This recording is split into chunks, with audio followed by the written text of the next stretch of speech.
avez tout pleinement en lui, qui est le chef de toute domination et de toute autorité. Et c'est en lui que vous avez été circoncis d'une circoncision que la main n'a pas faite, mais de la circoncision de Christ qui consiste dans le dépouillement du corps de la chair.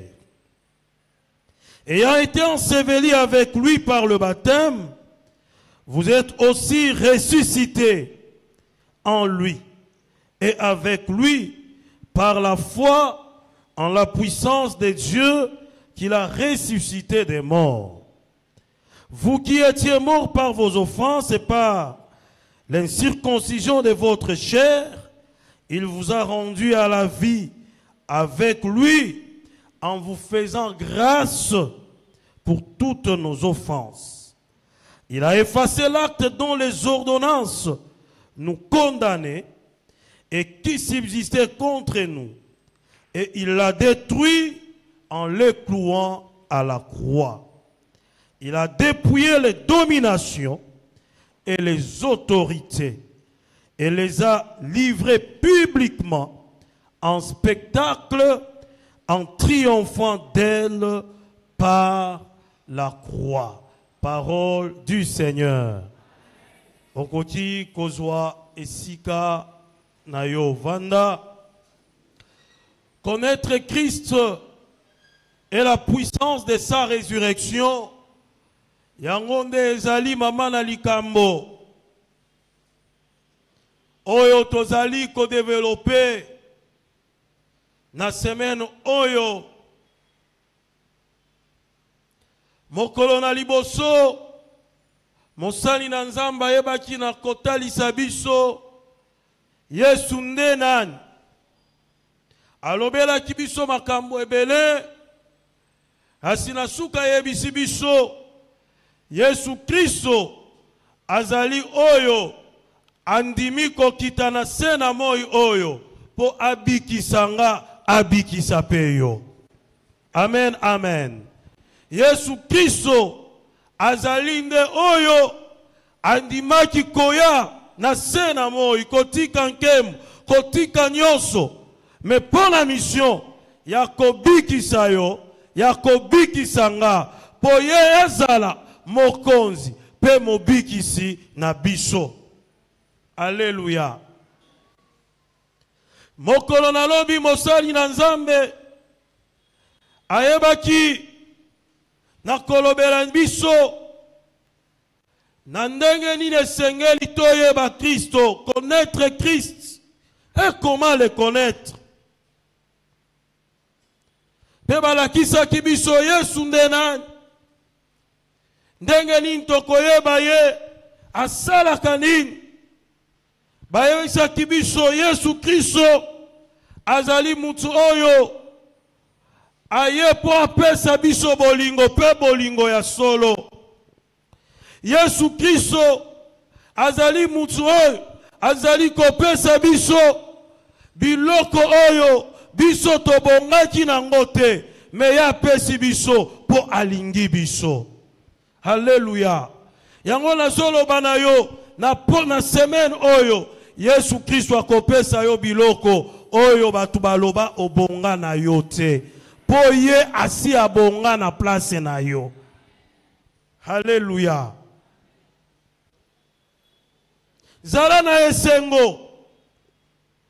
Bien-aimé, Christ t'a aimé en dépit de. Yesu alingaka yo te po etopesa ye eloko moko.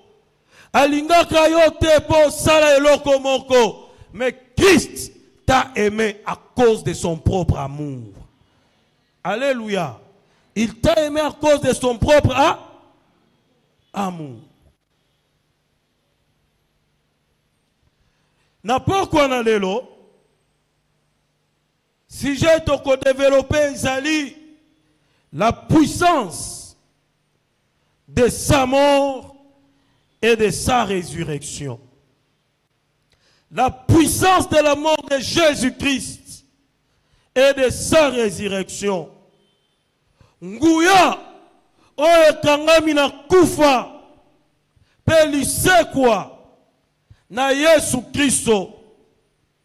Bien-aimé, Bible ezali koloba ete soki Yesu akufaka pe bakundi ye atikali na nkunda lokola batu nyonso po ye soki asekwaka te. Bien-aimé, kondima na nga na yayo elingaki ezala eloko pamba. Kondima na nga na yayo eza na tina po eza na mutu moko oyo jour moko akufa. Kasi tango akufa akota na se ya mabele. Kasi atikala na mabele te, mabele esanza ye. Azonga na bomoi, pe azana bomoi, kino lelo azana bomoi, asekwa ya solo, il est mort et il est ressuscité. Et sa résurrection, c'est ce qui a donné le sens à ma foi et ta foi.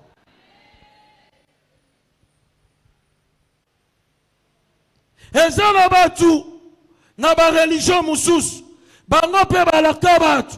Ete bakosekwa kasi basekwa te bakenda libe. Mais oyo yo oyamba, oyo balakisa kiyo lendi, oyo balakisa kiyo mokolo na lobi, ye akufa pe asala nini? Asekwa. Bien-aimé, Dieu a créé l'homme à son image pour que l'homme puisse vivre. Dieu a transmis en l'homme l'esprit, il y a éternité. Kasi, mutu aseda na lokuta ya Satana. Tengo rotanga ngona Genèse chapitre 2. Tango asede na lokuta ya Satana. Lokuta ya Satana. Esala ete, bomo ya libera. Oye salaki kati na mutu bomo yuana elongwa etika place na kufa.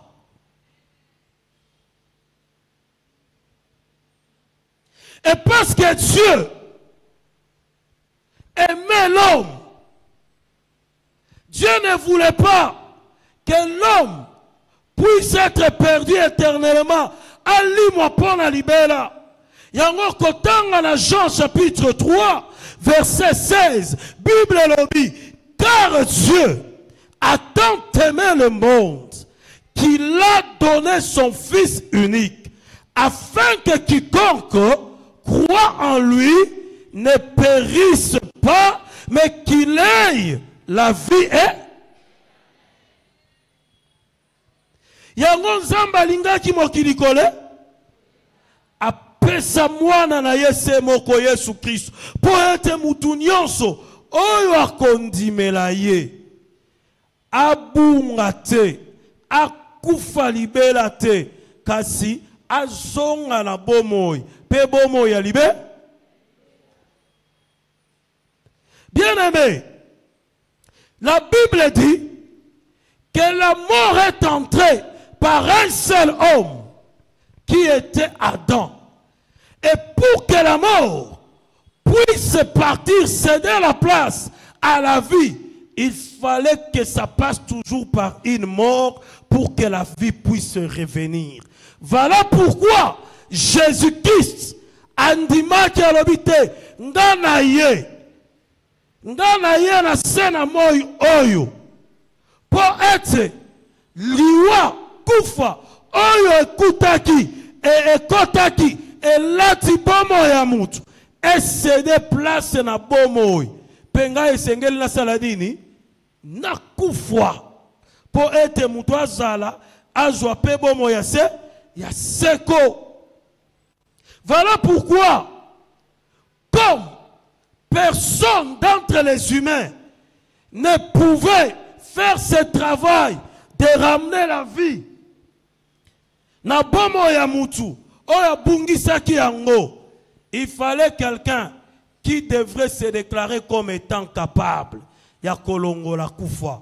Voilà pourquoi dans Apocalypse chapitre 1 verset 5, Yesu azoloba ete je suis capable. Naza muto yako akoka. Na pourquoi na lelo, je suis en train de dire à quelqu'un que dans cette semaine pascale, tu es venu rencontrer quelqu'un oyo akoka. Tu es venu rencontrer quelqu'un qui est capable. Pas que oyo, eza pas qu'il y a la capacité à Yesu Christo. Eza pas que oyo, Yesu azola ki sabiso ete. Oyo batu bakoka kate, ye akoka yango. Oyo bandoki bakoka kopesa yote, ye akoka yango. Oyo milimo mabe kokoka te, ye akoka yango. Oyo mayela batu ekoka te, ye akoka yango. Voilà pourquoi il s'est présenté comme étant l'homme capable. Et ce soir, je suis en train de dire à quelqu'un, il y a un homme capable. Lui, il s'est déclaré étant le capable pour mettre fin na makambo et lisabino na oyo nyonso et lati sabino soni. Yesu Kristo asi alobi tala ngana za muto yako. Semaine oyo tozali boso ya muto ya koka. Oyo mayele na yo ekoka te, Yesu ayebisi yo ya koka yango. Oyo batu bakoka te, Yesu alobi akoka ya. Alobi non, moi je suis capable. Bien aimé, ce n'était pas une chose facile. Parce qu'il fallait ramener quelque chose. Oyo mutu abungisaki. Et ce que l'homme avait perdu, c'était la vie que Dieu avait placée en lui.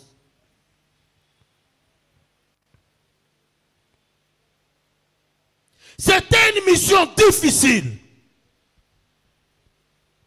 Pour la Bible, Zoloba, tango nzamba zoluka na lola, kimia eko taki. Donc c'était comme si chacun était en train de mesurer.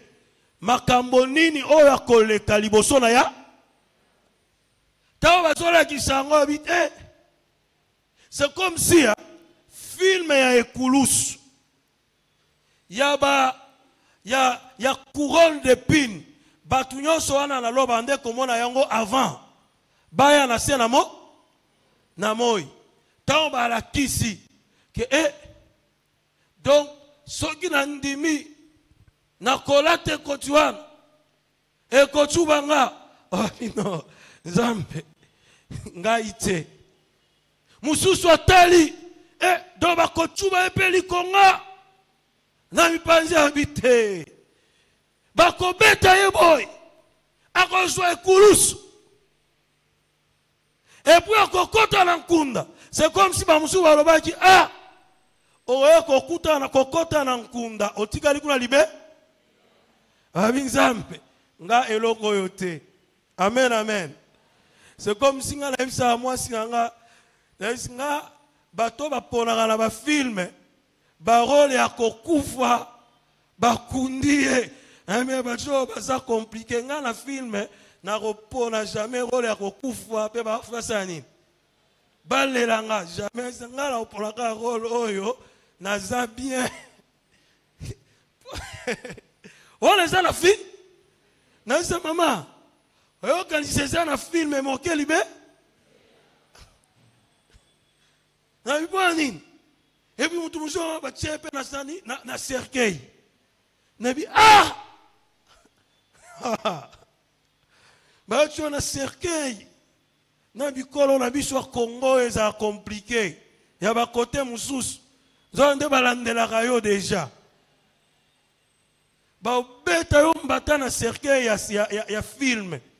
Auquel il non non. Mulunge tango bakanga kifimbo funiko wana ndesa nini nde bomiye nse mama ngambilo wana ndimate ngafo pesa nga rôle oyo na bien tozo fêter wana za wana oh non yondo jouer rôle ba beta yo kufa jamais. Alors c'est comme si na lola bango pe bande osandini kota la fille Ponzamba ebisi bango na lingi na zongi sabomoy. Kasi muto ya kondima na zongi sabomoy.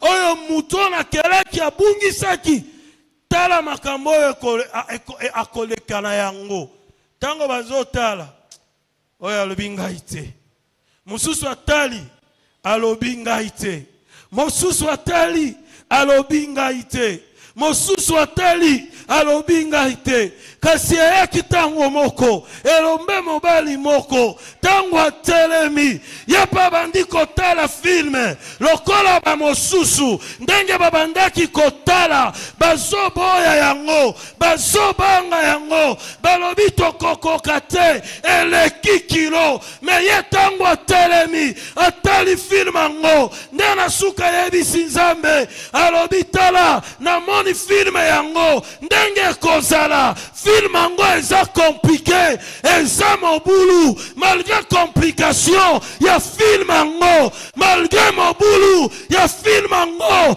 ngana ndimi ete na kokoka yango ngana ndimi ete na kokoka yango na kokita na sena moi na stima yango na zongisa na mutu bomoi oyo nzambe atiaki kati na ye na pokwa na lelo je suis en train de dire il y a quelqu'un qui s'est tapé la poitrine au ciel pour toi et pour moi il a accepté de tout céder au ciel de descendre sur la terre pour akoka makambo yango na solo bana mutu moko oyo nyonso esala bambula na libota na bino bato bakokaka yango te semaine oyo Yesu akokoka yango Yesu akokoka yango Yesu akokoka yango po yemo kaloba kana za mutu akoko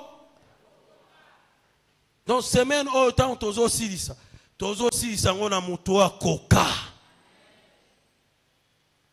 asala nini akoka lobingana kokoka yango na ndimi na sala nini na kita bien aimé même si c'était toi et moi tolingai totikango po ezala kiso po balobi kimia sala kinini. Vous savez, quand vous lisez la Bible, il faut bien la lire. Quand on dit qu'il y a un grand signe, donc na ebandeli batwande koso bazose pela tout d'un coup nzamba a fongoli écran abandi kolekisa fi tango film ezoleka et puis titre film ango mutu oyo akondima kokende kozongisa bomo ce que otali neti yo ndenge olingaka mwasi na yo olingaka mobali na yo olingaka bana na yo bien aimé peut-être yo oleka na circonstance moko te ke olingi okufa. Je vous avais dit une fois ici ngana kotaka na salle d'opération ici nga opération à 30 000. C'est le jour que j'avais compris, c'est que papa a toujours dit ici, opération ya mukena ya munene. Ben c'est 30 minutes. Et puis okokumba mutu kana yo mala, okozonga bien. Na kenda pe na tongo na koti pe na bureau la bandi osala pam pam pam 12 heures babenga bon le chirurgien est là. Vous pouvez venir. Baïsenga, opération à 30. Soba si ici on s'anime. Na rokumba mutuka. Na kenda. Pour moi, na rolongola chemise ba pasolika place one. Na koma kwa non, longola bilamba lata bilamba wana. Ah. Mais oui, on a salle d'opération ndenge zalaka. 30 minutes. On a changé bilamba. Bon, on a là quand même. Et puis, il y a singa non. Kobanga teza eloko muketo zolongo. Papa, 30 minutes na sala 2h30. Anesthésie et saline. Babakisi. Na soa isinga papa toche anesthésie ebe. Supporter douleur pour moyen tous pas qui s'anesthésie et ça. Ah.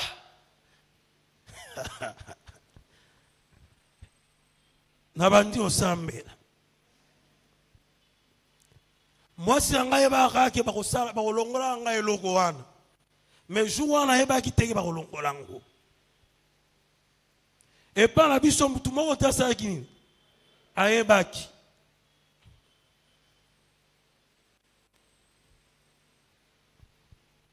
Supporter. Bah sinon, toujours comprendre te. Makile zo katanate. Bah fongoli. Bah zo kotisa. Ah. Amizambi. Yo kelanga ma. Ata pona bana nanga. Na lingi bango, na tika bango te. Je vous dis ce que j'ai prié na taille nzambe moi si nanga pe akomi kitokomi na tika ye mutu mususu asala nini. Je vous dis vrai hein? Na tika ye mutu mususu asala nini. Nzambe yokelanga ma. Moi je n'ai prié que pour ça. Je n'ai même pas prié pour mon travail et quoi. J'ai prié si Nzambe yokelanga ma. Pona bana nanga mibale na zala nango tango wana na mwasi nanga ya kito ezame mutu donc na mbeto opération na zoyo kazua sikoyo omoni na lo sikoyo on a peso pour comprendre film le gars na lo donc c'est ça musique oyo eza awa na kende Nzambe soki na tika likuna libe ngai te mais Yesu alobi nga na kokoka na kokende pe na osala nini cette semaine nazotatola esengeli makambo oyo umela bakisi ekoka te Yesu asala nini akokango seliba oyo umela Yesu akoka yango stérilité oye umela Yesu akoka yango chômage oye umela Yesu akoka yango humiliation oye umela Yesu akoka yango. Alors ce soir, pourquoi Jésus-Christ devrait-il mourir et ressusciter? Pourquoi Jésus-Christ devrait-il mourir et ressusciter? Et quels sont les bénéfices qui sont liés à sa mort et sa résurrection? Pona inini Yesu Kristo esengela kia kufa pe asekwa pe makabonini oye kangami na kufa na ye pe lisekwa na ye. Pourquoi Jésus-Christ devrait-il mourir et ressusciter? Et quels sont les bénéfices qui sont liés à sa mort et à sa résurrection? Pourquoi il devrait mourir? Je vais parler d'abord de pourquoi il devrait mourir et les bénéfices qui sont liés à sa mort. Et ensuite, je vais parler de pourquoi il devait ressusciter et quels sont les bénéfices qui sont liés à cette résurrection. Bien-aimés, pourquoi Jésus-Christ devait-il mourir? Je vais donner deux raisons essentielles parmi tant d'autres. Jésus-Christ devrait mourir parce qu'il devait nous rapprocher de Dieu. Yesu Kristo esengelaki akufa po ete esengelaki ete azongisa biso lisusu pene na Nzambe. Parce que le jardin d'Éden, tango mutu asali masumu, liwa ekoti, liwa séparé mutu na nzambe. Donc mutu akomaki musika na nzambe. Lokola mutu akomaki musika na nzambe, esengelaki mutu azonga lisusu liboso pene na nzambe. Yango kokende kotanga na 1 Pierre chapitre 3 verset 18. Ezotalisa biso ete Yesu esengelaki akufa po ete azongisa boyokani kati ya muto oyo akendaki musika na nzambe na ye oyo akela ye. Jésus-Christ devrait mourir pour que yo na nzambe boyokana lisu, po ete lisumu pe kufa esalaki ete yo na nzambe bokabwana. Yo loba ayoka yo lisusu te. Kasi nzambe abande koluka nzela oyo esengelaki ete ye ayoka yo lisusu. Kasi nde na nzela ya boyokani esengelaki Yesu asala nini? Akufa. Okotanga ngo lisusu na Ephésiens chapitre 2 verset 13. Na 1 Pierre chapitre 2 aussi, Bible elobi tango Yesu azali kokufa, nzambe azalaki kosala musala ya réconciliation entre mutu na nini na ye. Jésus-Christ devrait mourir pour rétablir la connexion entre l'homme et Dieu. Alléluia. Pour rétablir la connexion entre l'homme et... Au moins, ils sont sur le téléphone. Parfois, au commun, téléphone est comme un problème de quoi? C'est un problème de connexion.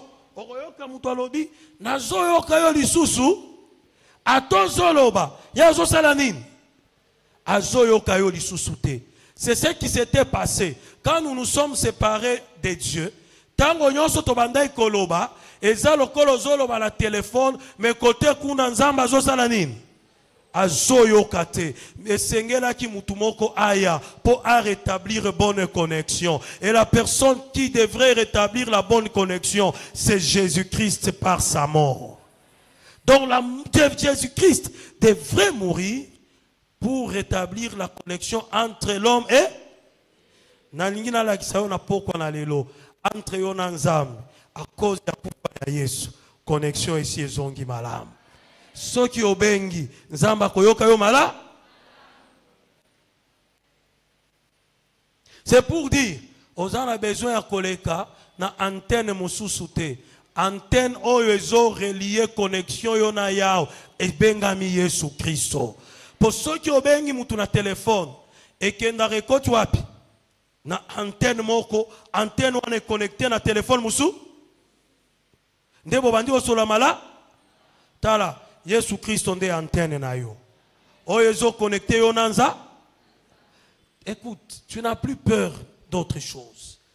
Christ devrait mourir pour te réconcilier toi avec Dieu, te rapprocher, ce que nous disons, rétablir la bonne co. Est-ce que vous avez? Est-ce que vous avez? Est-ce que vous avez? Vetela nzambe maboko. Deuxième chose. Pourquoi Christ devrait-il mourir? Christ devait mourir parce qu'il devait révéler à l'homme qui est Dieu. Pour révéler à l'homme qui est Dieu. Pour kotalisa na mutu nzamba zalina nani.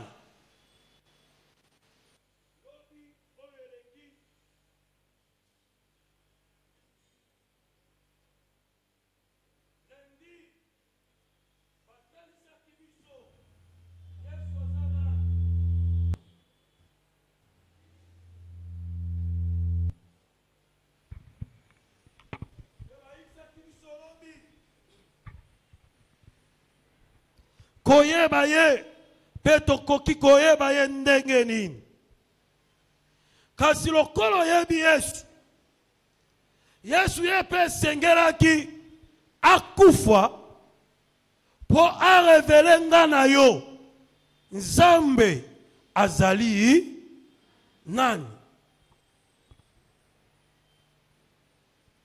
Et par cette révélation dont il est question, nous entendons là que Christ, par sa mort, il voulait révéler à l'humanité le caractère de Dieu. Alléluia. Il voulait révéler à l'humanité le caractère de qui? De Dieu. Oh, dans Romains chapitre 5, verset 8. Romains chapitre 5, verset 8. Mais Dieu prouve son amour envers nous, en ce que lorsque nous étions des pécheurs, Christ est mort pour nous. Et Dieu prouve son amour envers nous, en ce que lorsque nous étions encore pécheurs, Christ est mort. J'ai toujours aimé ça. Lorsque nous étions encore qui? Tango tozala ki batu ya mabeko. Nzambe nde tango alakisa ki biso bolingona. Atindi nani ye? Akufa pona biso. Bien aimé, ici, Christ est en train de nous révéler, comme on nous a dit, par ceux qui nous ont précédés, que Dieu est un vrai plein d'âme. Zamba zanzambe moko atona na boli na bolingo. Tala, tu sais, hein? L'amour de Dieu, si on commence à l'expliquer, on ne saura pas quoi expliquer nyos. Yango mutu moko ayemba lobi, l'amour de Dieu est si merveilleux, l'amour de Dieu est si merveilleux, l'amour de Dieu est si merveilleux, oh quel amour. Il est si haut qu'on ne peut le surmonter, si profond qu'on ne peut le sonder. Il est si vaste qu'on ne peut le contourner. Oh, quel amour! L'amour de Dieu est si merveilleux, l'amour de Dieu est si merveilleux, l'amour de Dieu est si merveilleux. Oh, quel amour! Il est si haut qu'on ne peut le surmonter, si profond qu'on ne peut le sonder. Il est si vaste qu'on ne peut le surmonter. Oh, quel amour! Écoute, bolingo na nzambe za monene ko balobi tala soki olingi oyeba ko contourner yango eza compliqué oyeba place bandeli pe place sous eza bolingo oyo ezanga ebandeli et ezanga. Dans l'amour de Dieu, c'est un amour o ezanga ebandeli peza me yabatu ezalaka na ebandeli peza na toyoka batu koloba jusqu'à ce que la mort nous. Mais un jour baloba eloko amabe elanga na vie nanga eza kokutana na po bolingwa mutu eza na place ba pe place sous. Mais Yesu akufaki po atalisa yo ke nzamba lingi yo na bolingo moko oyo okoki koyeba place bandeli te pe place sous esuki te. Talata basali na nzambe mususu bolingo na bango ezalaka tango za bien. Mais tango nyonso bandi kobeba pe bolingo na bango esali nini esili. Mais Yesu Christ, ata tango basali na nzambe bakobwakisa yo, ya kozala wana. Ya koza? Ata tango basali ya nzambe mususu bakoboya koyamba telefone na yo, po ozali susu na mbongo akotiela ye kredite, ozali susu na mbongo akopesa ye transporte, ozali susu na mbongo akosombela ye veste te, ozali susu na mbongo akosombela mwasi na ye liputa te, ozali na mbongo lisusu ya kofina ye na loboko te, tango bolingo na bango ezosila, me bolingo na yawe ezali. Wana kaka, en nous révélant le caractère de Dieu,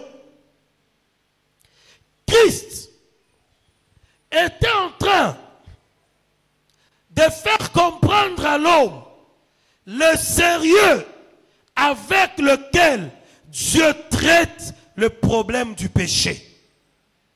Alléluia. Non pas seulement que Dieu est amoureux, mais dans le traitement du problème du péché, Dieu le traite avec toute la sérieuxité possible.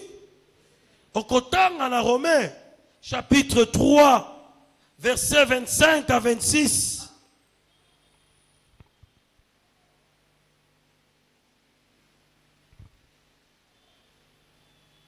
Tala, Nzamba traite Kalisumu avec rigueur. Mais quand il traite le péché avec rigueur, mais dans sa rigueur, il fait accompagner ça avec son amour. Alléluia.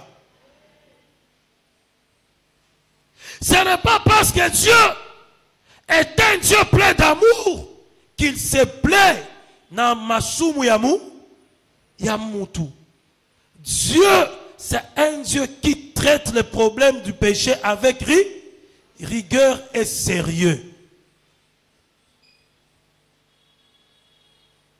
Yango Yesu ayaki kokufa po ete ngana yo toyeba ete Nzamba lingi biso lokola lingi biso masumu oyo engaki eboma biso elekisa biso Nzambe atie yango mupanzi kazi azotala biso na bolingo na ya na Yesu Kristo. Amen. C'est-à-dire toi et moi, malgré que Dieu traite le problème du péché avec rigueur, mais Dieu nous regarde au travers l'amour qu'il a par Jésus-Christ. Amen, amen. Donc, Christ devrait mourir pour nous rapprocher de Dieu et pour nous révéler le caractère de qui? De Dieu. En cela, nous voyons l'amour de Dieu et la rigueur avec laquelle Dieu traite le problème du péché. Est-ce que vous avez? Alors, tango tomoni makambo oyo, Yesu andimi kokufa, po azongisa biso pene na yao, pe atalisa biso bolingo na Nzambe. Kasi eloko nini ya motuya ngai na yo tozali kozwa na nzela ya kufa na Yesu Christ? Quels sont les bénéfices que nous tirons de la mort de Jésus-Christ? Je vais donner parmi beaucoup de bénéfices, mais ce soir, je vais donner 5 bénéfices. Oyo biso, na semaine oyo, Pascal, oyo tango tozali, ko pusana, liboso ya muto ya koka, alobanga na kokita, na kokufa, pe na kolonga kufa. Nini tozali kozwa, ya motuya, et loko ya liboso. Première chose, c'est que nous bénéficions de sa mort. C'est le libre accès auprès de Dieu. Le libre accès auprès de Dieu. Hébreux chapitre 9, verset 12. Hébreux chapitre 9, verset 12. Hébreux chapitre 4, verset 6. Et il est entré une fois pour toutes dans les lieux très saints, non avec le sang des boucs et des veaux, mais avec son propre sang, ayant obtenu une rédemption éternelle. Une rédemption éternelle. Hébreux 4, verset 6. Oh, puisqu'il est encore réservé à quelques-uns d'y entrer, et que ceux à qui d'abord la promesse a été faite n'y sont pas encore entrés à cause de leur désobéissance. Bien-aimé, kufa na Yesu Kristo ezali kopesa biso litomba nini? Litomba ya liboso. Yesu akufa po ete nga na yo tokota epai na Nzambe sans koleka na nzela ya mutu mususu. Nakala avant batu bakutana na Nzambe esengela kibaleka na nzela ya ba sacrificateur. Yango lobi bayebisaki biso tango bazoteya biso ete Yesu oyo ayaki po akomisa yo na nga tokoma libota ya banganga Nzambe pona koloba ete kufa na ye oyo eyaki akufa pona yo eyaki ponga na yo toleka lisusu na sima ya bato mosusu te kasi toleka mbala moko tokuta na ye. Alléluia. Bien-aimé, tala muto abangisa yo te. Nzambe depuis Yesu akufa. Connexion est comme rétablie. Okoki koleka sans koleka par intermédiaire. Pour Bible lobby, ezana kombo mosusu te na Acte chapitre 4. Ezala na lola, pena se ya mabele. Oyo pesa mela biso, oyo tokoki kolekela. Soki eza bobele kombo na Yesu te. Bien-aimé, kozala moumbwa mutu te. Kufa na Yesu efongolela yo nze. Yango na lingaka église oyo. Église oyo tolakisaka mutu ayeba ko se prendre en charge. Yango likambo yango. Mutu a comprendre ete uta Yesu akufa. Nzela etikala pole. Nga moko na kokikoko. Na pokwa na lelo na zolo banayo nzela eza polele. Po Yesu akufa pona yo. Yesu akufa kaka pona pasteur te. Yesu akufa pona archibishop kaka te. Yesu akufa pona ba intercesseur kaka te. Surtout ba intercesseur. Tozala ka vraiment na olakso ke yo ponzamba yo ka yo ifokanga na sala nini. Tala ataya bondelité. Yo bondeli. Zele tikala pole. Et vous savez, parfois makamususu, nzamba ya nolakaka yo oyo mokubo, mais lokola yo omona kaka ke pona zo efaka papa dans la salani. Abondela nga. Yo avant yo kutanga osenga nzambe boy, nzamba yo kaki apesi ya. Mais jour où peut-être un des jours nous avons prévoir qu'on peut savoir. Le coloyer, au singa to bondeli, au kanisa tango na bondeli wana ndenza basalini. Soka ya no la neka. Po Yesu atika nzela pole. Est-ce que zo ganga? Pas koyo, tolingi to la kisayo depuis Yesu akufa pona yo. Nzela tika la pole. Na poko na lelo kota yo moko. Ane oyo tala tozala mois ya mars. À partir ya mois ya mars oyo séminaire oyo révolutionné yo. Maka mususu mekana yo mo. Na lobi mekana yo. Na suka po yebisa biso ke na mekaki na moni nganzamba yo kakanga ite. Il faut kana le kananzela ya mutu mususu. Soki sale mindenge wana na yebite. Mais soki omeki na kondima tala okokota pe okobima na eyano. Est-ce que quelqu'un comprend? Zélé c'est tirali polé. Car il fallait battre côté là la place nabiso. Et puis Bible lobby ba mususu wa ndiye kokota na place ya batu. Mais au lieu babima na bomo ba sali nini? Ba kufi. Mais oyo akota pona yo po atika nzela polele. Yesu Kristo ye akota atika la kuna te. Abima na bo atika nzela polele. Ane oyo, je déclare que tu as le libre accès devant le Dieu de ton salut. À cause de Jésus.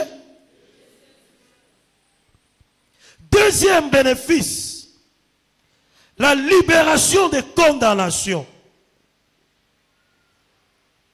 La libération des condamnations. Bien-aimés, Bible zotalisa biso tango Yesu azokufa na ekulusu ya Golgotha parce alakuwa où il est mort. Tango azokufa Bible lobia Yesu Kristo akangola bana na Nzambe na makambo nyonso oyo bandaki kofunda bango. Bien-aimé, le bénéfice que nous recevons de la mort de Christ, c'est notre libération de toute condamnation. Bien-aimé, il y a des familles qui évoluent dans des condamnations. Il y a des personnes qui évoluent dans des condamnations. Il y a des mariages qui évoluent dans des condamnations. Il y a des promotions qui sont condamnées. Mais la Bible nous dit, la mort de Jésus-Christ nous a donné comme avantage la libération de toute condamnation. Quelle que soit l'origine na yango. Bien aimé na yebite. Ni yango condamna libota na yo. Na yebite. Ni yango condamna ndaku na yo. Na yebite. Ni yango condamna musala na yo. Na yebite. Ni yango condamna bomo ina yo. Mais na pourquoi na lelo? La mort de Jésus-Christ.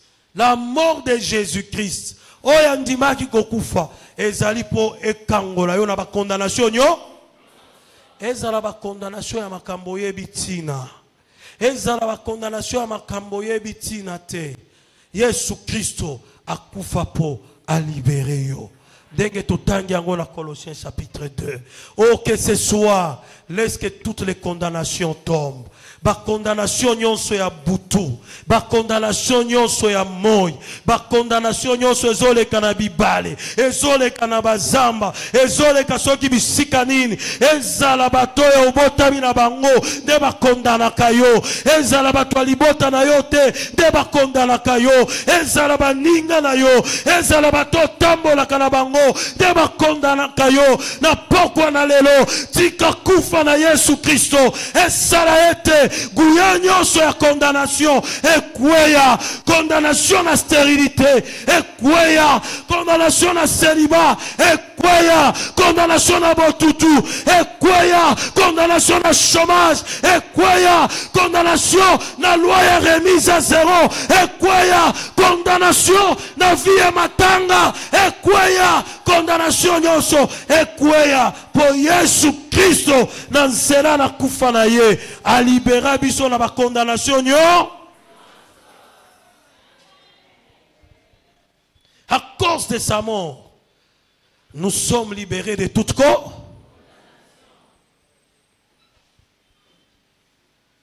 Bien-aimés, troisième bénéfice, Romains chapitre 6, verset 6. Bien-aimés, la mort de Jésus-Christ nous a donné comme bénéfice la victoire sur le péché. La victoire sur le péché. elonga likolo ya nguya ya masu, likolo ya lisumu. Bien-aimé, en cédant au mensonge du diable, l'homme est devenu esclave du diable, par conséquent, esclave du péché. Et par lui-même, l'homme ne pouvait rien. L'homme ne pouvait rien. Voilà pourquoi il est dit dans Romains 6 et 6, sachant que notre vieil homme a été crucifié avec lui, afin que le corps du péché fût détruit, pour que nous ne soyons plus esclaves du péché.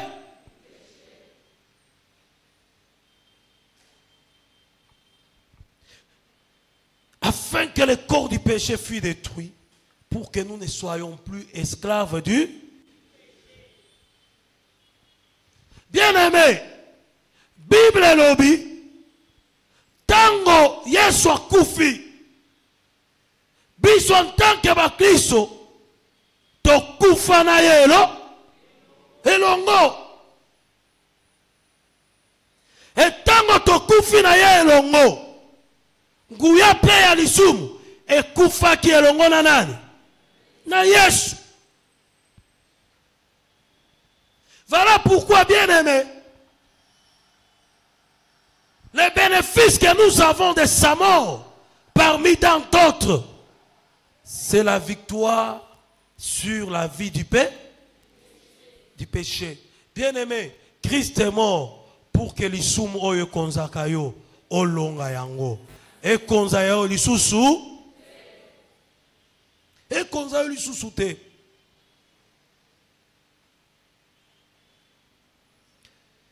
Veux-tu briser du péché le pouvoir? La force est en Christ. La force est en Christ. Si ton cœur tu veux le recevoir, la force est dans les noms des cris. Je suis fort.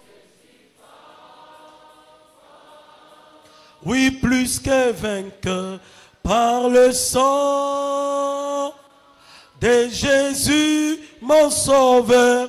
Je suis fort, fort. Oui, plus que vainqueur par le sang de Jésus, mon sauveur. Bien-aimé, la mort de Jésus-Christ t'a donné la victoire sur le péché. À cause de sa mort, tu peux marcher triomphant sur le péché. À cause de sa mort, le péché qui t'était rassaillé hier, tu peux le vaincre aujourd'hui. À cause de sa mort, bien-aimé, tu peux marcher triomphant sur le péché.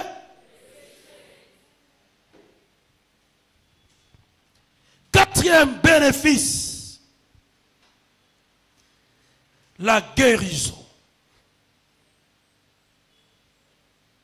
La guérison. Ésaïe 53, verset 6. Lobiko. Lobiko.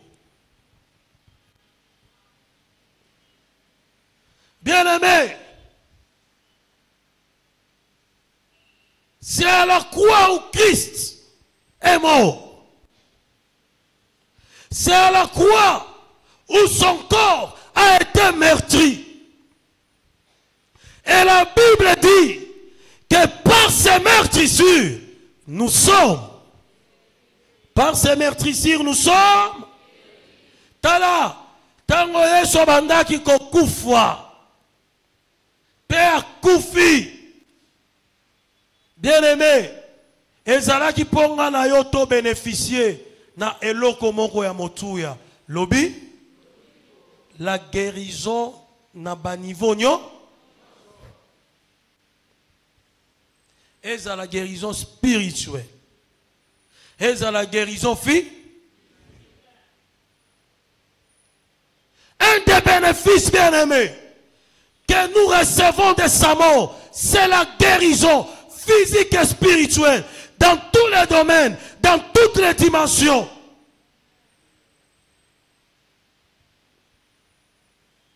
Yesu Kristo asepelaki pe andimaki akufa po maladi oyo etungisaka bino na libota na bino oyo bobengaka maladi ya famille. Yo échappé na yango.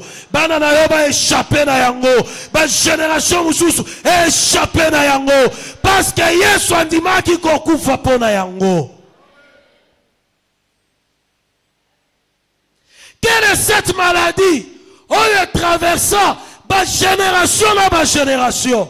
Bien-aimé, ce soir, la bonne nouvelle, Christ est mort pour que cette maladie soit guérie. Et ce soir, j'aimerais dire à quelqu'un, à cause de la mort de Jésus-Christ, Christ mettra fin à cette maladie-là. Maladie est tungi sabino. Maladie est zangi sarabino qui? Et zangi sarabino kimia. Maladie est boyebi ke tobela kango kana 40 ans, pe na 45 ans muto asali nini? Tanazoloba, Yesu akufaki. Poyo oleka 40 ans. Bao nyonso bazoya na simana yo baleka 40 ans.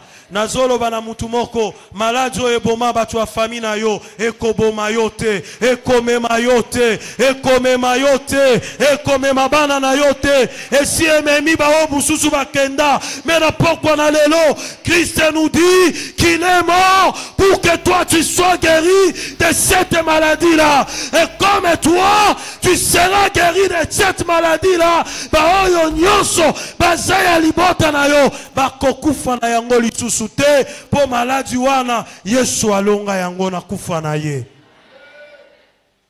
Yesu alonga yango. Maladi nini yango? Bible lobi par ses meurtrissures nous sommes. Et puis Bible yebi ko conjuguer. Et lobi te nous serons. Par ses meurtrissures nous c'est. Nous c'est.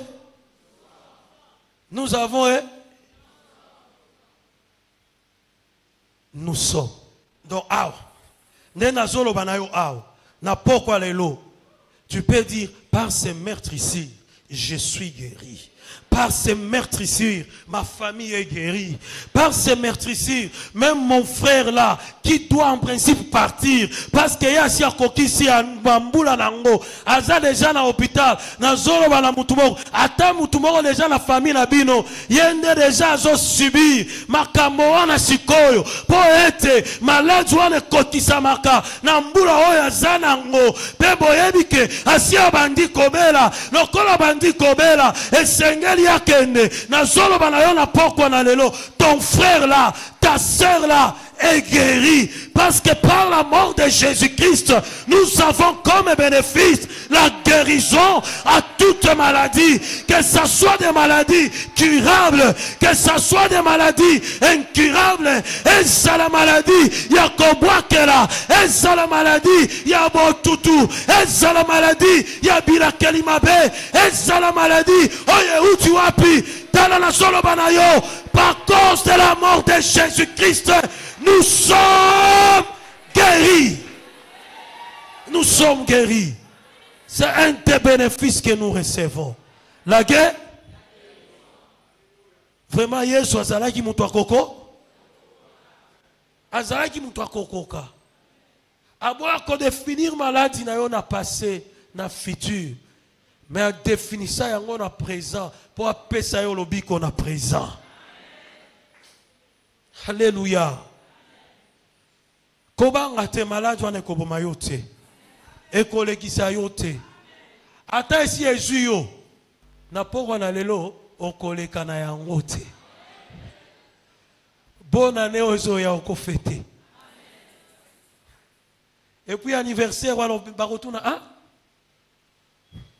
Akokisi combien? 41. Non. Bango balekaka 40 te. Togoloba. Yesu akufa pongana leka 40 ans. Yesu akufa pongana leka 45 ans. Yesu akufa pongana leka 50 ans. Yesu akufa pongana leka 55 ans. Yesu akufa pongana leka 60 ans. O nzamba salangolu na libota na yo batu pe bakufa basiba basara sazie de jour. Batu bakufa kana na kibolengete. te makambo wana esila. Pona nini kaka bino bolelaka? Yesu akufa po yo lela lisusu te. Yesu akufa po makambo wana esila. À cause de sa mort, nous sommes guéris. Alléluia, nous sommes guéris. Yango makambo susu talaka ngoseki. Tamba so rappeler yo zo sani. O se sok boye baka Yesu. Yesu alobasi ako akoka no akoka. Aloba naza mutu yako. Oyi verset on la yo kango bien mingi jour natanga jour aliboso Bible linga. Abi ngana za mutu yako. Ah. Ngana za mutu akokoka. Lokola koka aloba na kufi po na pesa yo lobiko na maladi nyo.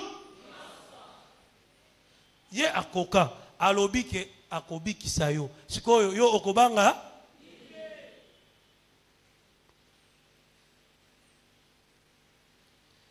Cinquième bénéfice.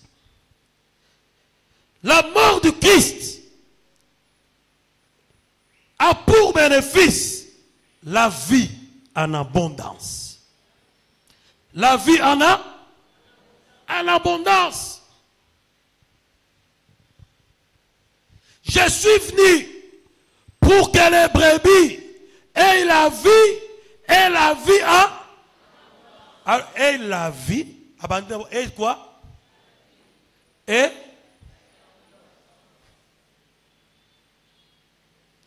Après, si nous avons donc opération à liboso, kufa ya Yesu esali. Après, si on est, c'est quoi l'obi hein? Na kosuka kaka na bomo ite. Et Seigneur sikoyo, na la ki sa différence na bo, na l'obi na kopesa yo bomo ya kofu.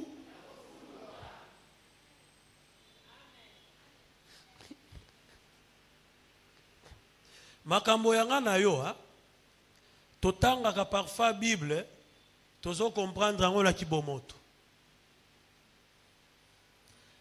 Les jours que toi et moi nous allons comprendre à lire la Bible, ko comprendre ngo lo lenge nzambe moko atinde la biso yango makambo so sala nini e ko changer alobi aye po apesa bo pe bomo ya kofu. Yesu akufa poyo osuka kaka na bomo ite me bomo ina yo sala nini nazoloba na mutu moko awa kotala age na yo te nzamba akoki kofulukisa yo na 70 ans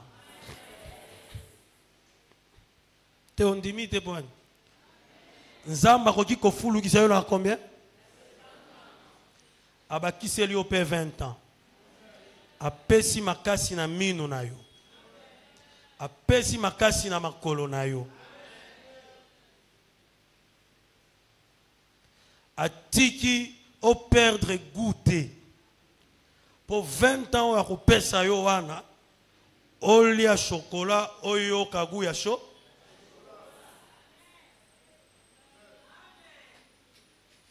Est-ce que quelqu'un comprend? Et la mort de Christ est venue pour te donner la vie en a. Tant que tu n'es pas encore mort, et comme Christ est mort pour toi, certainement il te donnera la vie en a. Yango ana maramususu na vie kowele la te. Tika yazwa. Mais toi Christ est mort pour te donner la vie en a. Mais là, na yo mai na yo na kopo na yo ya plastique. Kufa na Yesu esi ebongisi yo ba verre ya kitoko liboso.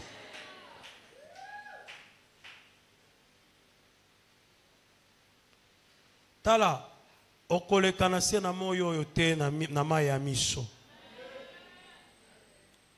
Yesu akosepelisa yo.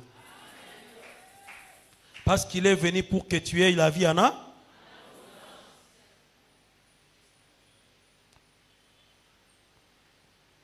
Pourquoi Jésus-Christ est-il ressuscité? Pourquoi devrait-il ressusciter? Bien-aimé, tala, Yesu Kristo esengele kia asekwa. Parce que Zaka na mutumoko otobengi Yesu Kristo yende zalaki na audace ya kopredire kufa pelise kwa na ye. Il avait vraiment l'audace et il a prédit que na kokufa pe na kosala nini na kosekwa. Tango azotambola alobi na bato, détruisez ce temple et moi je le rebâtirai en 3 jours.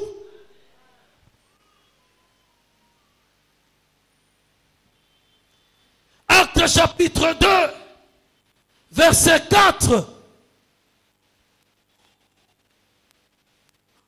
Bien-aimé, Jésus-Christ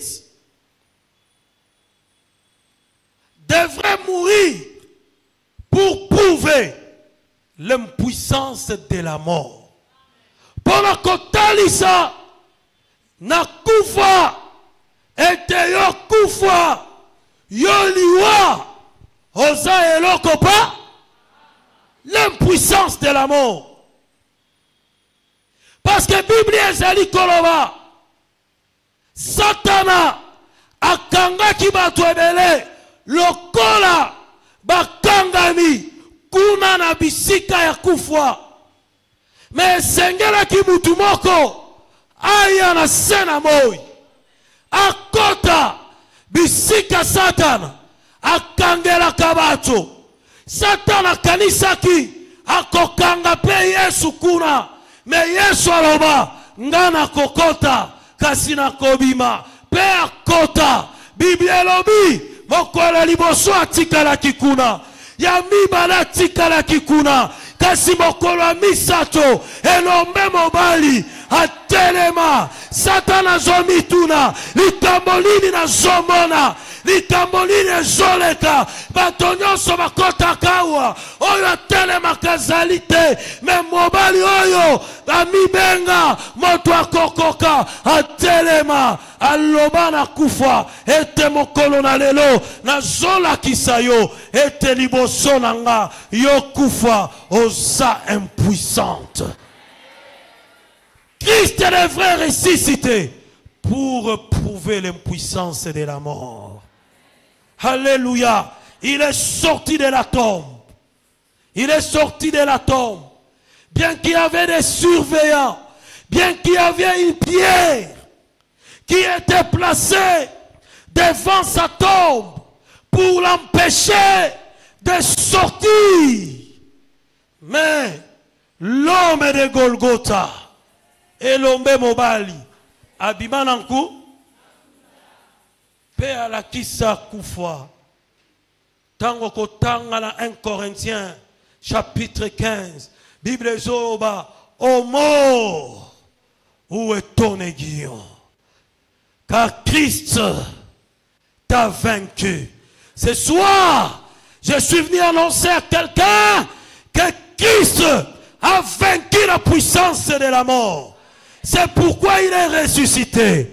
Oh, je suis en train de dire à quelqu'un que toute puissance de mort qui a toujours régné sur toi, régné dans ta famille, régné dans tes affaires, régné dans tes projets, régné dans ton mariage, régné dans ce que tu fais, Christ est sorti vainqueur sur la puissance de la mort. N'importe quoi na lelo, guya wana, Yesu azolonga yango. Yesu azosukisa yango. Yesu azolonga yango. Azosukisa yango. Christ est sorti vainqueur. Alléluia. Jésus-Christ est vainqueur. Il est sorti du tombeau, il est vainqueur. Tout genou fléchira, toute langue confessera que Jésus est Seigneur. Jésus-Christ, Jésus-Christ est Seigneur. Il est sorti du tombeau, il est Seigneur. Tout genou fléchira, toute langue confessera que Jésus est Seigneur. Alléluia. Jésus-Christ est Seigneur. Il est sorti du tombeau, il est Seigneur. Tout genou fléchira, toute langue confessera que Jésus est Seigneur. Alléluia. Et Seigneur, il est sorti du tombeau, il est Seigneur. Tout genou fléchira, toute langue confessera que Jésus est Seigneur. Alléluia. Il est Seigneur. Il est sorti du tombeau, il est Seigneur. Tout genou fléchira, toute langue confessera que Jésus est Seigneur. Tika minoko nyonso oyo tatola kakufa na yo etatola ete Yesu aza mokonzi po alonga kufa.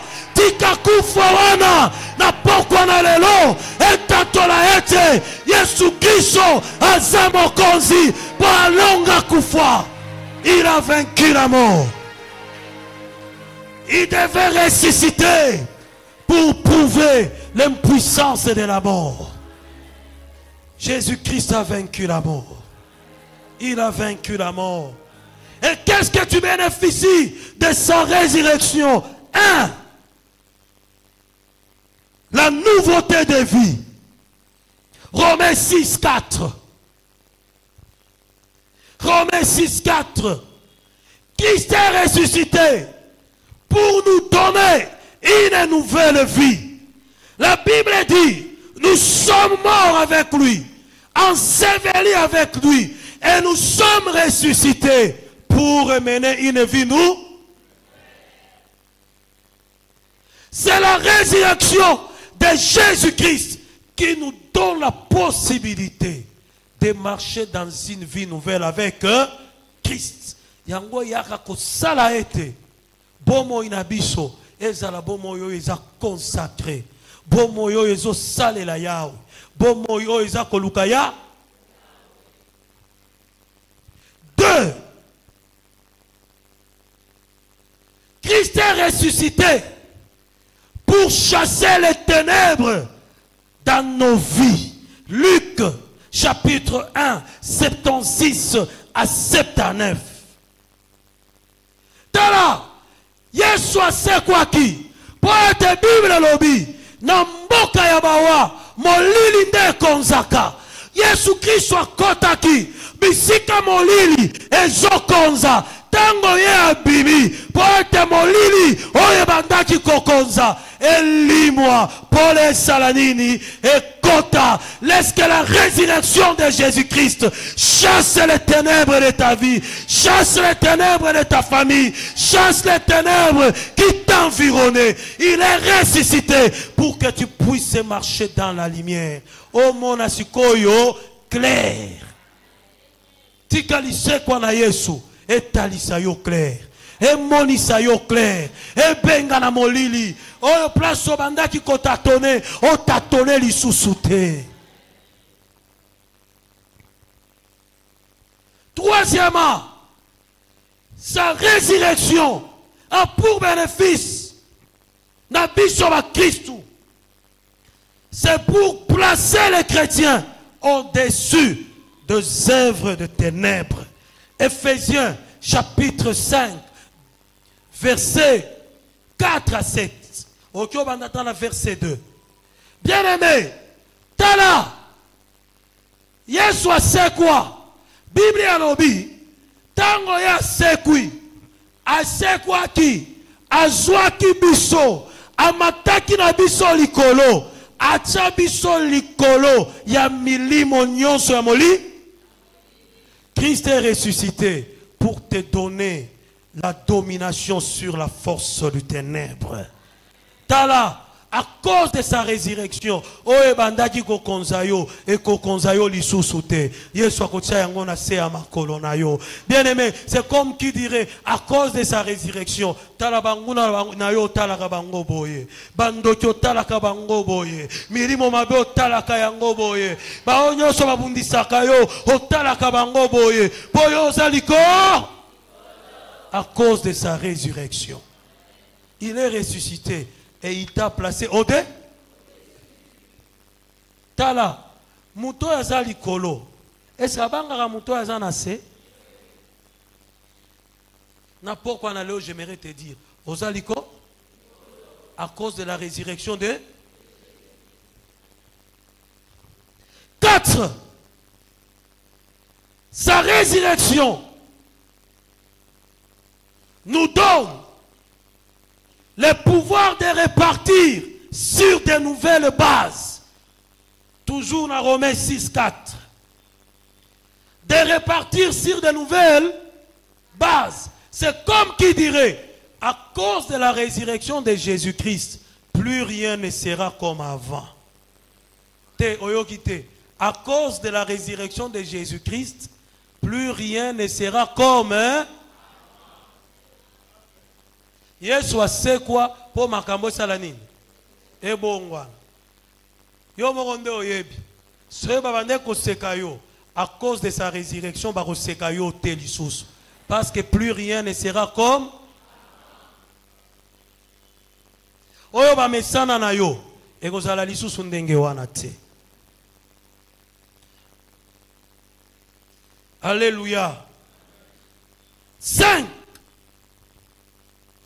Redonner la vie à tout ce qui est mort. Romains chapitre 8 verset 11. Bible lobby. Car le même esprit qui a ressuscité Jésus-Christ d'entre les morts, ce même esprit habite en molimo oyo sekwisa Yesu Kristo katina molimo wana nde vandi wapi katina biso. Tala lokole sekwisa Yesu eye kovanda katina yo lokole za molimo ya lisekwa. Donc tango ekokuta makambo ekufa molimo wane ko sekwisa yango. Soki ekoti kati na yo ekuti sante ekufa esekwisi yango. Ekoti kati na yo ekuti misala ekufa esekwisi yango. Ekoti kati na yo ekuti ba relation ya malamu ekufa esekwisi yango. Parce que le même esprit qui a ressuscité Jésus-Christ d'entre les morts habite en toi. Tika nyonso ya malamu ekufa kati na yo na pokwa na lelo isekwa. Po Yesu ase Yesu ase kwisa yango. Et comme dernier bénéfice, la mort de Jésus-Christ nous donne comme bénéfice la garantie de la vie éternelle. La garantie de la vie est bien-aimé. Pendant que je suis en train de conclure, Dadiazo matapoa sungabiso nangonga muke ya losambo. Bien-aimé, Christ est mort pour retourner dans l'homme la vie éternelle que l'homme avait perdue. À cause de sa résurrection, bien-aimé, laisse-moi te dire, le ciel est ton espérance. À cause de sa résurrection, bien-aimé, les jours que tu passeras de ce monde, quand Christ viendra, il te prendra. Parce que lui est ressuscité. la Bible dit, comme il est ressuscité, les saints aussi ressusciteront. Et moi et toi, nous sommes des saints. C'est lui en qui nous croyons. Il a vaincu la mort. Il a vaincu la corruption. Bien-aimé, toi aussi, tu ne seras pas corrompu. Un jour, quand il reviendra, au son de sa trompette, bien-aimé, tu seras transformé. Tu monteras. Tu monteras à sa rencontre parce qu'il a vaincu la mort. Le ciel est ton espérance. Tu entreras et tu régneras avec lui. Que Dieu bénisse sa parole.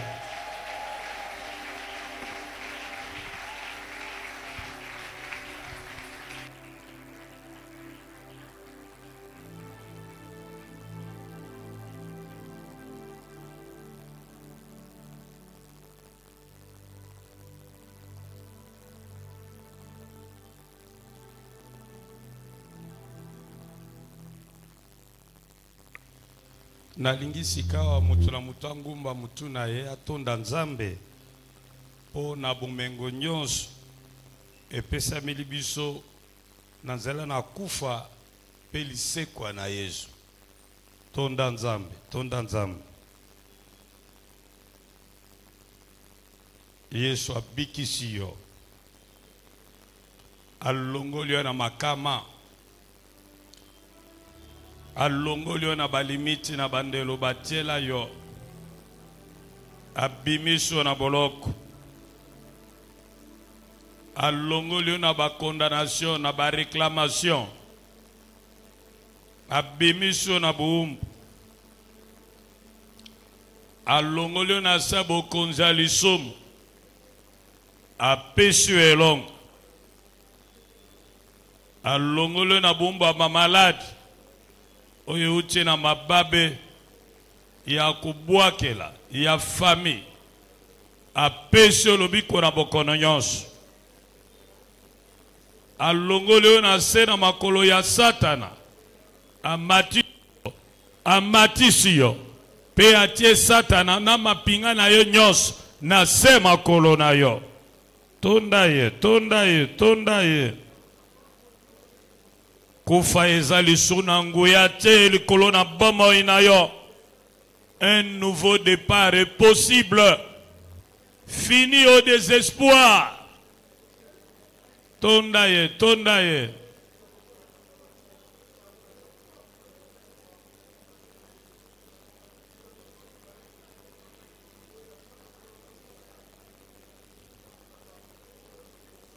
Tellement ici que je mieux.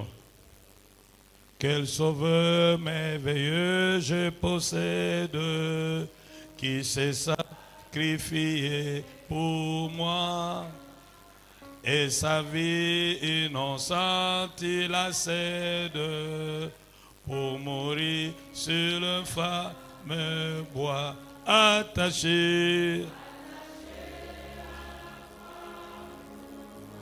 Attaché,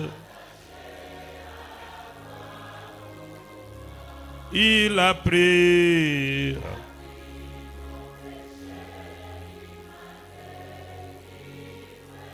attaché,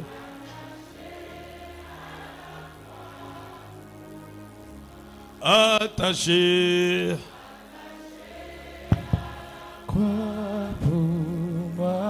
Attaché, attaché à la croix pour moi. Il a pris mon péché, il m'a délivré. Attaché, attaché à la croix pour moi. Tombola maboko na yo bondela simananga Yesu Masia. Na poko lelo nazali ko renouveler engagement nanga o nazwa bandaka o na confirma na baptême nanga lelo nazali ko zongela yango zala mokonzi nanga zala mobikisi nanga ngai na Satana tosi tokabwana makambo na ye na boye yango nazwi bomoi na ngai, misala na ngai, ba relation na ngai, libota na ngai, na memi yango, na tie yango, na se ya bokonzi na yo. Zala bokonzi na ngai, tambusa bomoi na ngai, sala na ngai, oyo lingi. Bondela, bondela, na lingi mokano neko kisama na vi na ngai. Mokano ya ndoki te, mokano ya mwasi moko te, mokano ya mobali moko te, bobele mabongisi na yo, yango nde esalema na vi na ngai, po yo oza mokonzi na ngai, pe yo oza mobikisi na ngai. Kimia, tombola maboko na yo, bondela sima na ngai, na kombo na Yesu. Oya efasa, acte ya condamnation, ebana kofunda ngai, lelo na telemi, lokola nganga nzambe, ya libota na ngai, nazo efase, ba acte nyonso, ya condamnation, oba koma, ezala na butu, ezala na moi, lelo yo, nazima kila na Yesu, pe nazo efase, condamnation nyonso, na chômage, na malédiction, na bobola, na maladie, na célibat, na kufa, lelo yo, na efase yango, efase yango, ezalwa loba yango, azana bomoi, ezala kufa, azala nganga, azala chef à famille, azala mwasi to mobile, maloba nyosa mabe aloba likolo na ngai, lelo na efase yango, na makila ya Yesu Kristo. Kimia, tombola maboko na yo.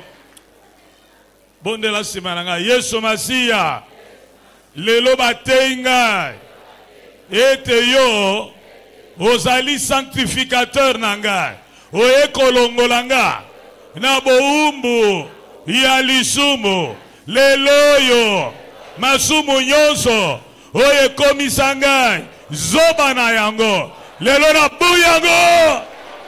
buyango, Yesu kangola ngai, yo loba, soki mwana na nzambe, akangoli yo, okokoma bonsomi, ya solo, Yesu kangola ngai pokwa lelo, aletanga lisumu olinga kangola yo, o kangola, bondela, kangola ngai na kanda nyonso, oh Yesu, kangola na kanda yo, bondela, akangola yo, akangola bana na yo, akangola mobali na yo, akangola yo na lokuta, na milangwa, na kindumba, na moyibi, akangola yo, lisumu ekonza yo lisusu te, Yesu akangola yo, Yesu abulisa yo. Kimia, tombola maboko na yo.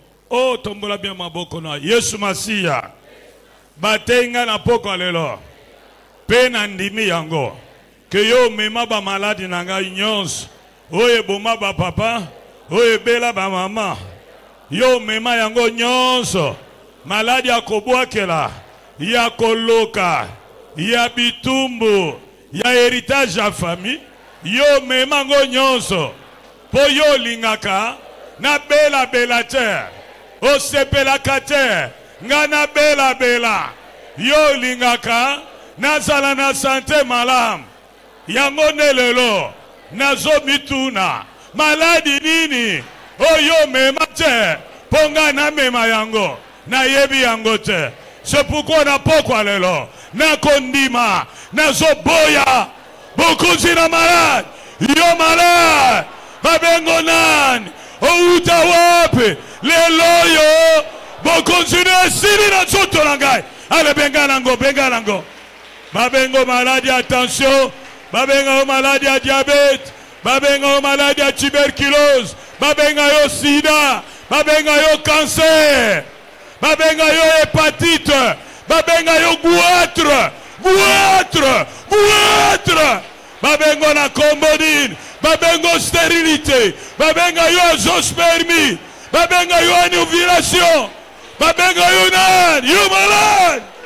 Bon continuez sili lelo,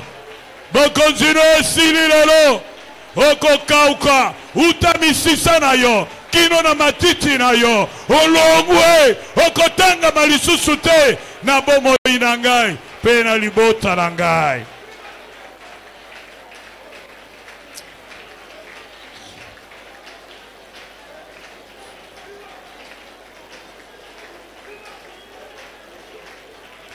Kimia tombola maboko na yo. Barubi na biso Yesu apesi biso vie ya qualité, vie abondante. Tombola bien maboko na yo. Yesu Masia na poko lelo batenga pe na ndimi ke yo lengea nazala na vie ya malonga, vie ya kitoko o ezola kisapolele ke yo bikisanga ondimaki kokoma mobola yo mutu na bozwi po ete na nzela na yo nga nakoma moto na bozwi. Soki eza na moto na libota papa nanga to ya mama nanga aloba na kozala moto pamba na kobonga te na kozwa te, aloba na bonga tala, aloba na mata mona, aloba na bota simba mwana wana, aloba na bala ye atala. Yangona na pokwa lelo na lobie vio ya kala ya kolela lela ya kokelela ya banyongo oyo nyonso etinda kabatu baka kolanga vio ela musaganga na butu makas kolia na pas kolata na pas kotambola na pas loye na pas vio na lokolela maya kala na lunguli yango ale longolango na longoli yango esili lelo Yesu yo loba kosala makambo nyonso ya sika lelo na banda vi ya sika lelo na banda makambo na sika oyo nyonso malamu na bungisa lelo na zongela yango yo lisekwa na ngai. Kimia tombola maboko na yo. Oh, tobondela papa. Tombola maboko na yo. Balobi na biso, Yesu a matisi biso a changé biso position. Ajiba ini na biso a tie bango na se na makolo na biso. Lokola baza na se na makolo na biso tokoniata bango. Ah, tokoniata bango. Tombola bien maboko na kombola Yesu Kristo. Oya kweisa sata. Alongola bibundeli na ye. Asilisa makasi na ye, asilisa mpifo na ye, pe atia ye na sera makolo na ngai na pokwa lelo. Soki eza na moto babengi ye homme fort na famille na ngai na kombo na Yesu na nieti ye. Soki eza na moto o babengi ye femme forte na famille na ngai na kombo na Yesu na nieti ye. Soki azana moto, azana baloge, azana magie, azana bampungu, azana mbelempata, azana nkodia, azana domination, atelemela kangai, aflua kanga, alekela kanga, adomina kanga, lelo yo, na niatie, niata. Oyo nyonso sepelaka te na kobonga na ngai na niati ye. Oyo nyonso sepelaka te na promotion na ngai na niati ye. Oyo nyonso sepelaka te na kobonga ya bana na ngai na niati ye na kombo la Yesu Kristo.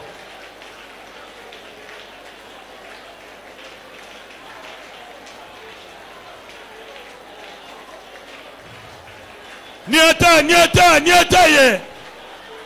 Oyo nyonso akotela kanga barenyo na niati ye na kombo na Yesu. Oyo nyonso atangaka kombo na nga liboso na babushi na ye na niati ye na kombo na Yesu Masia. Oyo nyonso akendeke na basimetiere kotanga kombo na ngai na niati ye na kombo na Yesu. Kimia tombola maboko na yo. Balobi na biso lisekwa na Yesu memi pole na bomoi na biso. Tombola bien maboko na Yahweh. Nazana esengo. Yakoyeba. Etelise kwa ya Yesu. Ememi pole. Nabomo inanga. Poyo si oloba. Molili. Eko konza tango nyonso te. Leloyo. Nabeleli pole. Pole. Pole ya Yesu Kristo. Kota na bomo inangai. Kota na libota nangai. Kota na viabana nangai. Kobanda lelo. Na mona pole. Na misala nangai. Na kombola Yesu. Kobanda lelo. Na mona pole. Na ba relation nangai. Na kombola Yesu. Kobanda lelo. Na mona pole. Na misala nangai. Na kombola Yesu. Kobanda lelo. Bana nanga ba mona pole. Bana nanga ba mona pole. Ba koko nanga ba mona pole. Ba neve nanga ba mona pole. Libota nanga mobimbe mona pole. Bokonzi na mulili esila e. Bokonzi na tatonnement esila e. Bokonzi na ba échec répété esila e. Obeta maboko na yo beta maboko. Na mona pole. Na mona pole. Na monopole na musala na ngai. Na monopole na ba relation na ngai. Na monopole na ba projet na ngai. Na monopole na ndako na ngai. Bana nanga ba monopole na kelasi na bango, na misala na bango, na mabala na bango, na santé na bango, ba monopole.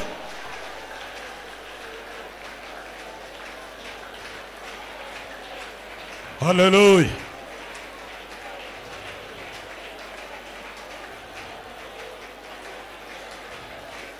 Na monopole. Na monopole. Na monopole. Libota nanga ba monopole. Bana nangai. Molonga ni nangai ba koko nangai. Ba neve nanga ba niesi nangai. Na ba ndoi nangai ba monopole. Kimia. Tombola maboko na yo. Papa, tombola maboko no isa croisade de prière. Tombola bien maboko na yo. Yesu Masia. Batenga na poko lelo. Lokola yo c'est quoi? Nouveau départ. Et ça possible. Yangone lelo. Na telemiao. Lokola nganga nzambe. Ya libota nanga. Pe nazo déclarer. Fin. Ya ancien régime. Ya kolela. Ya kokelela. Ya kobanga bang. Ya kobela bela. Ya célibat. Ya kosopa bazem. Banda lelo. Régime wana. Esurie. Kobanda lelo. Na kombo na Yesu Christ. Na zo déclaré. Na matoi na yo yawe. Oloba nanga. Okosala. Nengenga. Na lobi na matoi na yo.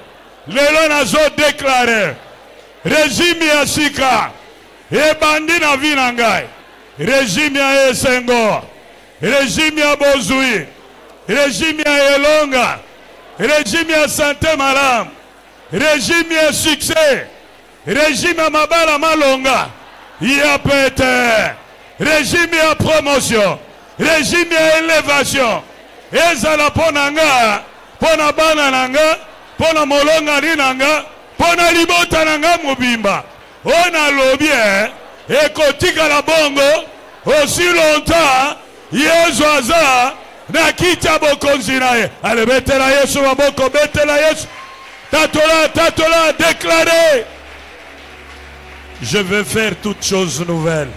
C'est toi qui l'as dit. Oh, que le nouveau commence.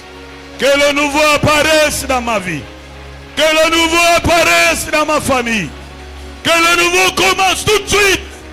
Oui, que le nouveau commence. Que l'inespéré commence. Que ce qui n'a jamais commencé démarre maintenant. Que le bon mariage démarre maintenant. Que la montée, le succès, la grandeur, la victoire deviennent une réalité dans ma vie et dans toute la vie de tous les membres de ma famille. Au nom de Jésus. tika makambo sikebanda nyonso ya kaleleka pe batu bayeba ete nazana nzambe na bomoi.